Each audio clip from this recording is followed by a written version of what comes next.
नमस्कार, मैं हूं रजत अवस्थी और आप देख रहे हैं इम्पैक्ट भारत टीवी। तो पहलगाम हमले के बाद भारतीय सेना और भारत की सरकार पूरी तरह से तैयारियों में जुट गई है और आगे बड़े बड़े एक्शन देखने को मिल रहे हैं। तो अब तक आज की क्या कार्रवाई सरकार के द्वारा हुई, क्या कार्रवाई हमारे देश की सेना ने की है, आज आपको ये बड़ी अपडेट हम देने वाले हैं आज के इस शो में। तो आप आखिर तक देखिएगा जरूर।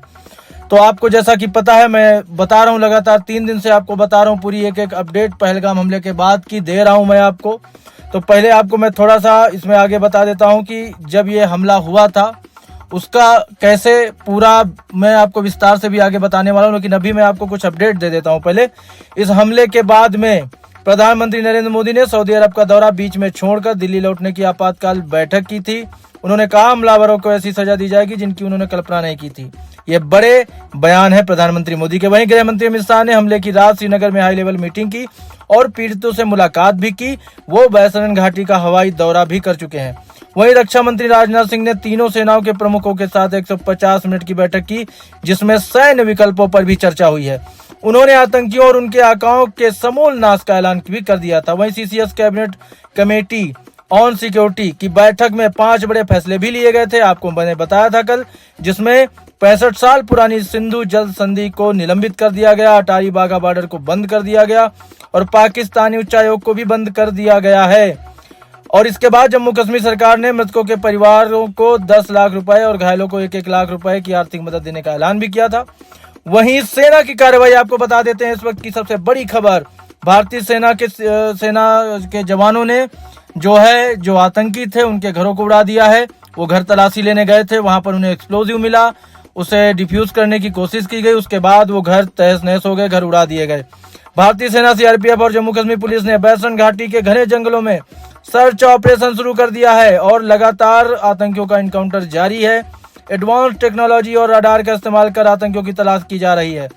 2 स्थानीय 2 पाकिस्तानी आतंकियों की पहचान हुई है, जिनमें सैफुल्लाह खालिद को हमले का मास्टरमाइंड बताया जा रहा है। भारतीय वायुसेना ने एक्साइज आक्रमण के तहत पहाड़ी और जमीनी लक्ष्यों पर सैन्य अभ्यास भी शुरू कर दिया है। तो ये एक बड़ी खबर पहले आपको बता देता हूं कि हमारी सेना ने, हमारे वायुसेना ने भी युद्धाभ्यास शुरू कर दिया है। जहाज उड़ान भरने लगे हैं। पाकिस्तान की अब खैर नहीं है। उरी में पाकिस्तान की ओर से घुसपैठ की कोशिश को सेना ने नाकाम किया है। कायर पाकिस्तान की एक और नापाक हरकत जान लीजिए। उरी सेक्टर में उन्होंने घुसपैठ की कोशिश की है, जिसे हमारी भारतीय जाबाज सेना ने नाकाम कर दिया है। वहीं अंतर्राष्ट्रीय प्रक्रिया की अगर प्रतिक्रिया की बात बताऊं आपको, तो मालदीव, भूटान, नेपाल और यूएई जैसे देशों ने हमले की निंदा की है, जबकि पाकिस्तान के रक्षा मंत्री ख्वाजा आसिफ ने हमले में पाकिस्तान का हाथ होने से इनकार किया। जबकि रक्षा मंत्री ने खुद कहा कि हम कई सालों से, कई दशकों से पाकिस्तान को पाल रहे हैं। पहलगाम हमले ने सुरक्षा व्यवस्था पर भी सवाल उठाए हैं। केंद्र सरकार ने माना कि सुरक्षा में चूक हुई है और एनआईए ने जांच शुरू कर दी है। देश भर में गुस्सा और एकजुटता का माहौल है और लोग कठोर कार्रवाई की मांग कर रहे हैं। हमले के बाद भारत ने कूटनीतिक, आर्थिक और सैन्य मोर्चों पर कड़े कदम उठाए हैं। आने वाले दिनों में भारत की जवाबी कार्रवाई क्या रूप लेती है, इस पर सभी की निगाहें अभी टिकी हुई हैं। तो ये बड़ी खबर आपको हम बता रहे हैं, ये बड़ी अपडेट है अब तक की जो हमने आपको बताया है। अब हम आपको बताते हैं कि ये घटना कैसे हुई है। कुछ चश्मदीदों ने बताया है कि कैसे धर्म पूछ कर उन्हें टारगेट करके सर में उनके गोली मारकर उनकी हत्या की गई है इन कार आतंकवादियों के द्वारा। और अब तक ये जो संख्या है, जितना अभी मुझे पता है, शायद 27 हो गई है मरने वालों की संख्या। तो मशहूर टूरिस्ट स्पॉट बैसरन घाटी में टूरिस्ट फोटो ले रहे थे, वीडियो बना रहे थे, एडवेंचर एक्टिविटी कर रहे थे, तभी गोलियां चलने लगी। फायरिंग वाली जगह से दूर टूरिस्ट पर कोई असर नहीं पड़ा। वे अपनी मस्ती में डूबे थे। थोड़ी देर में ही उन्हें भी समझ आ गया कि हमला हुआ है। जंगल की तरफ से आए आतंकियों ने गोलियां बरसानी शुरू कर दी। 10 से 15 मिनट में 26 लोगों को गोली मार दी, फिर वापस जंगल में गायब हो गए। उनका अब तक ढूंढ कर इलाज किया जा रहा है भारत की सेना के द्वारा। बताया जा रहा है कि कुल 5 आतंकी थे, जिनमें 3 लोकल और 2 विदेशी। आतंकियों ने हमले के लिए बैसरन घाटी को ही क्यों चुना, वहां कैसे पहुंचे, इसकी छानबीन करते हुए पूरी तरह से सेना इस समय मुस्तैद है। छानबीन से भी समझ में आया है कि पहले फायरिंग जंगल की ओर से ही शुरू हुई, इसलिए वहां मौजूद टूरिस्ट सबसे पहले आतंकियों का निशाना बने। जंगल से गुजरने वाला ये रास्ता पहाड़ों से होते हुए त्राल और किश्तवाड़ से कनेक्ट होता है और ये दोनों जिले आतंकवाद का गढ़ रहे हैं। एक समय में आतंकी त्राल के जंगलों से आए थे। पहलगाम से त्राल का सड़क से रास्ता करीब 55 किलोमीटर है, लेकिन जंगल के रास्ते दूरी करीब 20 किलोमीटर रह जाती है। आतंकियों ने इसी का फायदा उठाया है। फिलहाल पहलगाम के रास्ते खाली हैं, कहीं भी टूरिस्ट नहीं है। मार्केट में दुकानें, होटल और रेस्टोरेंट सब बंद हैं। खाली रास्तों से गुजरते हुए जब टीम वहां पर पहुंची और वहां पर देखा तो वहां का माहौल इस समय डर का तो है ही। एंट्री पॉइंट पर कुछ घोड़े वाले भी खड़े मिले, लेकिन कुछ देर बाद वो भी वहां से चले गए। तो ये बड़ी घटना जो हुई है पीर पंजाल रेंज में बसी बैसन घाटी जम्मू कश्मीर के अनंतनाग जिले में है। पहलगाम से करीब 6 किलोमीटर दूर है। बैसन समुद्र के तल से करीब 8000 फीट की ऊंचाई पर है। यहाँ घास का बड़ा मैदान है जिसके चारों तरफ चीड़ और देवदार के घने जंगल हैं। जंगलों के पार बर्फ से ढके पहाड़ों हैं जो घाटी की खूबसूरती बढ़ा देते हैं, इसलिए इस जगह को मिनी स्विट्जरलैंड भी कहा जाता है। घाटी से सबसे करीबी कस्बा पहलगाम है, इसलिए टूरिस्ट यहीं पर ठहरते हैं। पहलगाम से बैसन घाटी जाने के लिए पक्की सड़क नहीं है। टूरिस्ट खच्चर या घोड़े से बैसन तक वहां पर जाते हैं। इंटेलिजेंस एजेंसियों के सूत्र बताते हैं कि आतंकियों को लोकल सपोर्ट मिल रहा था, बिना इसके इतना बड़ा हमला नहीं हो सकता। अनंतनाग पुलिस और जांच कर रही है। एजेंसियां अब तक 200 से ज्यादा लोगों से पूछताछ कर चुकी है। इनमें घाटी तक टूरिस्ट को ले जाने वाले, गाइड, घोड़े वाले, चाय मैगी बेचने वाले, एक्टिविटी कराने वाले और दुकानदार शामिल हैं। इन सभी से कहा गया है कि जांच चलने तक उन्हें मीडिया से बात नहीं करनी है, लेकिन फिर भी कुछ लोग मीडिया से बात कर रहे हैं और कुछ प्रत्यक्षदर्शियों ने जो वहां मौजूद थे, कुछ विक्टिम जिन्होंने बहुत बड़े बड़े खुलासे किए हैं, उन्होंने बताया है कि कैसे कुछ खच्चर वालों के भी वहां पर संदिग्ध हैं जो कि लोगों से पूछ रहे थे, कुरान के बारे में बोल रहे थे और पूछ रहे थे कि हिंदू हो या मुस्लिम हो। पहचान करने के बाद कुछ बंदूकों की बात कर रहे थे। ये सब रिपोर्ट सामने आ रही हैं। हालांकि हमने यहाँ कुछ दुकानदारों से भी बात की। वो बताते हैं पहलगाम में अप्रैल से नवंबर तक पीक सीजन होता है। ये फेमस टूरिस्ट स्पॉट है, इसलिए दुकानों का किराया बहुत ज्यादा है। 300 से ज्यादा दुकानें हैं, सभी बंद हैं। बैसरन घाटी में खाने पीने की चीजें बेचने वाले, घोड़े वाले, बाइक वाले करीब 200 लोग काम करते हैं। हमले के बाद सभी घर चले गए हैं। इंटेलिजेंस यूनिट के अफसर हमले का वीडियो बनाने वालों और टूरिस्ट की मदद करने वालों से भी पूछताछ कर रहे हैं। घाटी के टूरिज्म से जुड़े सभी लोकल लोगों के फोन नंबर डिटेल खंगाली जा रही है। हमले के वक्त का एक वीडियो वायरल हुआ था जिसमें कश्मीरी शख्स एक बच्चे को कंधे पर उठाकर भाग रहा है। ये पहलगाम के सज्जाद अहमद भट्ट हैं। सज्जाद बताते हैं, मैं टूरिस्ट गाइड हूँ, सॉल बेचता हूँ। हमला हुआ तब घर पर था, पता चला कि बैसन घाटी में अटैक हुआ है, कई लोग घायल हैं। मैं तुरंत वहां पहुंचा, वहां लोग भाग रहे थे, वो घबराए हुए थे, पानी मांग रहे थे। हमारे पास घायलों के नीचे लाने का कोई साधन नहीं था, इसलिए हमने उन्हें कंधे पर बिठाया और नीचे की ओर भागे। 10 से 15 लोगों को घोड़े पर हॉस्पिटल ले गए। तभी किसी ने मेरा वीडियो बना लिया और वो वायरल हो गया है। लोगों को लग रहा है कि मैं ही बस घायलों को कंधे पर ले गया था। ऐसा करने वाले काफी लोग हैं। मैं बच्चे और दूसरे कुछ लोगों को ले गया।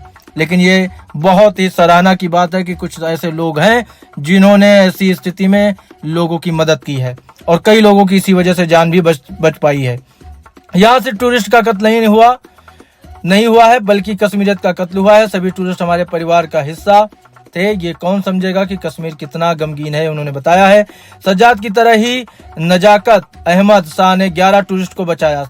सभी टूरिस्ट छत्तीसगढ़ के थे। नजाकत कहते हैं, मैं 3-4 महीने सॉल बेचने छत्तीसगढ़ जाता हूँ, बाकी टाइम टूरिस्ट गाइड का काम करता हूँ। छत्तीसगढ़ से आए टूरिस्ट मेरे जानने वाले थे। इसमें 4 कपल और 3 बच्चे थे। सभी 17 तारीख को जम्मू आए थे। मैंने उन्हें गुलमर्ग और जम्मू घुमाया, आखिर में पहलगाम ले आया था। हम 12:30 बजे घोड़े से बैसन घाटी पहुंचे। यहाँ बच्चों के साथ खेल रहे थे। उस समय घाटी में 1,000 टूरिस्ट थे। तभी 2-3 बार फायरिंग हुई। टूरिस्ट ने मुझसे पूछा कि क्या हो रहा है। मुझे लगा बच्चे पटाखे फोड़ रहे होंगे। फिर सभी लोग चीखने चिल्लाने लगे। हम लोग जमीन पर लेट गए। फिर मैंने बच्चों को उठाया, एक को गोद में लिया, दूसरे को पीठ पर बिठाया, एक बच्चे को हाथ से पकड़ा, सभी लोगों को साथ लिया। हम भागते भागते नीचे पहलगाम पहुंचे। नीचे जाकर पता चला कि एक महिला ऊपर ही रह गई है। मैं फिर से बैसरन घाटी गया और उन्हें भी लेकर नीचे आया हूँ। फायरिंग किस तरफ से हो रही थी, ये सवाल था। तो इस पर नजाकत अहमद बताते हैं, हम जिस जगह खड़े थे उसकी दूसरी वाली साइड से फायरिंग शुरू हुई थी। पहले आतंकी पहाड़ी से गोलियां बरसा रहे थे, इसके बाद अलग अलग तरफ से फायरिंग होने लगी। हम तो किसी को नहीं देख पाए, हम तुरंत बच्चों को लेकर ही सीधा नीचे उतर आए हैं। तो ये बड़ी चीजें हैं और बड़ी मदद हुई है इनसे, जो लोग बचे हैं इन्हीं की वजह से बचे हैं। और सोर्स बताते हैं कि आतंकियों का पता था कि बैसन घाटी में सिक्योरिटी नहीं होती है, आसपास सीसीटीवी कैमरे भी नहीं है। घाटी से करीब 5 किलोमीटर दूर पहाड़ी से नीचे सीआरपीएफ का कैंप है। उन्हें भी मौके पर पहुंचने में आधे घंटे लग सकते हैं। बैसन घाटी तक सिर्फ पैदल या फिर घोड़े और एटीवी बाइक से ही जा सकते हैं, इसलिए सिक्योरिटी फोर्स के पहुंचने से पहले आतंकी जंगल के रास्ते भाग गए। हमने रिटायर्ड ब्रिगेडियर विजय सागर से हमले के तरीके और लोकेशन पर बात की। वो श्रीनगर के अलावा नॉर्थ कश्मीर में तैनात रहे हैं, अभी जम्मू में रहते हैं। हमने उनसे पूछा कि आखिर आतंकी कैसे आसानी से बैसन घाटी तक पहुंच गए, इसके बाद कहां गायब हो गए। वो बताते हैं बैसन घाटी दो तरफ से पहाड़ों से घिरी है, दोनों तरफ जंगल है। बाईं तरफ वाला जंगल किश्तवाड़ तक फैली पहाड़ी का है, दाईं तरफ त्राल वाले जंगलों की पहाड़ी थी। विजय सागर बताते हैं त्राल का जंगल पाकिस्तानी और लोकल सपोर्ट वाले आतंकियों का गढ़ है, यहीं से उन्हें सपोर्ट मिलता है। बैसन घाटी से सटा हुआ है, आतंकियों के लिए छिपने की सबसे सेफ जगह त्राल का जंगल ही है। मुझे लगता है कि उसी रास्ते से आतंकी बैसन घाटी में आए होंगे। मैं बार बार कह रहा हूं कि लोकल लोगों का सपोर्ट है, लोकल आतंकियों को सबसे पहले पकड़ना चाहिए और उन्हें सबसे पहले उन्हें ही सजा देनी चाहिए। पिछले 3-4 साल से कश्मीर में टूरिज्म अच्छा हो रहा है, इससे बम पर मुनाफा हो रहा है। अब पहलगाम पूरी तरह खाली हो चुका है। यहाँ पीक सीजन में टूरिस्ट से हर रोज 2 करोड़ रुपए की कमाई हो जाती है। जम्मू कश्मीर में आज तक किसी टूरिस्ट पर अटैक नहीं हुआ, पहली बार आतंकियों ने टूरिस्ट को टारगेट बनाया है। इससे पहले कभी कभार अटैक के दौरान फायरिंग में गलती से कोई टूरिस्ट निशाने पर आ जाता था। अब कभी जानबूझकर टूरिस्ट को टारगेट नहीं किया गया है। मेरा मानना है कि इसमें सिर्फ पाकिस्तान की भूमिका नहीं है, इसमें कहीं न कहीं चीन की भूमिका हो सकती है, ये उनका कहना है। अमेरिका के vice president JD Vance Bharat आए थे, बड़े पैमाने पर इन्वेस्टमेंट की बात होनी थी। सऊदी अरब में भी इंडिया से बिजनेस की बात चल रही थी, ये सब बड़े कारण हो सकते हैं, उन्होंने बताया। Retired lieutenant general Sanjay Kulkarni बताते हैं इस हमले में पाकिस्तान का ही हाथ है। आर्टिकल 370 हटा तो अफवाह फैल गई कि अब बाहरी लोग कश्मीर में आकर बस जाएंगे, यहाँ जमीन लेंगे। आईएसआई के सपोर्ट के से आतंकी संगठन चाहते हैं कि कश्मीर के लोगों में खौफ पैदा करें ताकि उन्हें आर्टिकल 370 हटाने का विरोध याद रहे। बैसन में तो आतंकी वारदात के समय सैकड़ों लोग थे, दुकान वाले थे, लेकिन जैसे मुंबई में कसाब को पकड़ा गया था वैसी कोशिश नहीं की गई। यहाँ किसी की हिम्मत ही नहीं हुई, इसलिए मैं कह रहा हूँ कि लोकल सपोर्ट के बिना यह अटैक संभव नहीं है। हमारा दोपहर के वक्त हुआ हमला, दोपहर के वक्त हुआ, ऐसा समय में आतंकियों को ट्रेस करना आसान होता है। इस केस में नहीं हुआ है, ये बड़ी बातें हैं और हम भी बराबर बोल रहे हैं कि बिना लोकल सपोर्ट के कुछ नहीं। Retired lieutenant general Sanjay Kulkarni आगे कहते हैं पाकिस्तान ने कश्मीर में आतंकवाद के लिए करोड़ों रुपए खर्च किए हैं, उनका मकसद है कि वो बर्बाद नहीं होना चाहिए।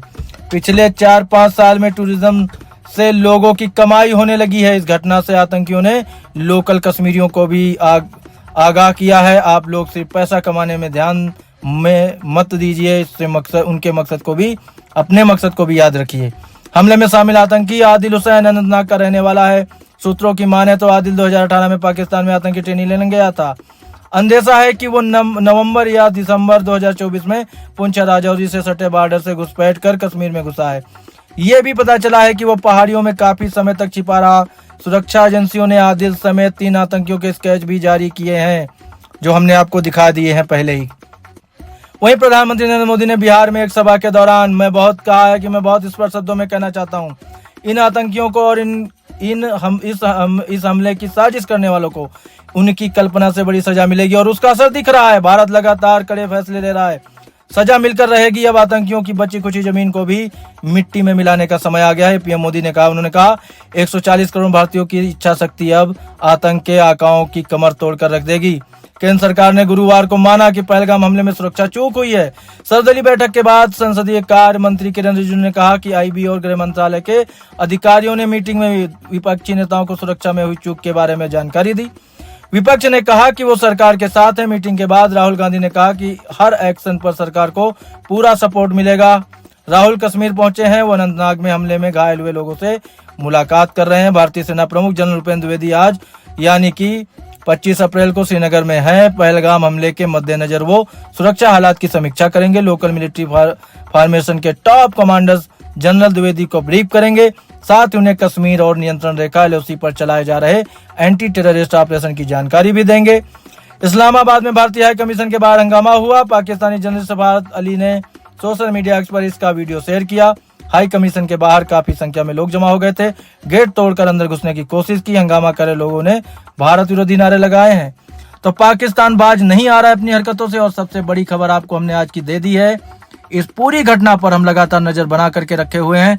आगे की अपडेट आपको जल्द देंगे। तब तक आप देखते रहिए इम्पैक्ट भारत टीवी।